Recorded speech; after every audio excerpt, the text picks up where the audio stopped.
দুনিয়াতে যত অদ্ভুত অদ্ভুত প্রশ্ন সব আপনি মুসা আলাইহিস সালামের মাথা থেকে পাবেন। বিভিন্ন বিষয়ে আল্লাহরে প্রশ্ন করতেন। সাইয়েদনা মুসা আলাইহিস সালাম আল্লাহরে বললেন, আল্লাহ আপনি আমার এমন একটা জিকির শিখাইয়া দেন যে জিকিরটার শব্দ আপনি আর আমি ছাড়া কেউ জানবে না। দিনে রাতে সব সময় এই জিকির আমি করব, আপনারে ডাকবো, কিন্তু শর্ত হলো এই জিকিরটা জানবে শুধু আপনি আর জানবো শুধু আমি। আল্লাহ বললেন, মুসা পড়ো লা ইলাহা ইল্লাল্লাহ। মুসা আলাইহিস সালাম কয়, মাবুদ এটা তো জাতীয় জিকির, সবাই জানে। আমি তো চাইছি এক্সেলেন্ট একটা জিকির, কারো কাছে নাই, শুধু আমি জানবো আর আমি পড়বো।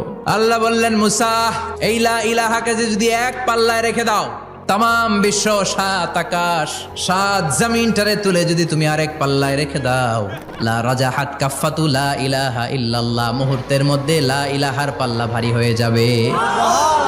ও মুসা, তুমি যতই এক্সক্লুসিভ জিকির চাও, লা ইলাহার চেয়ে দামি জিকির আমার কাছে নাই।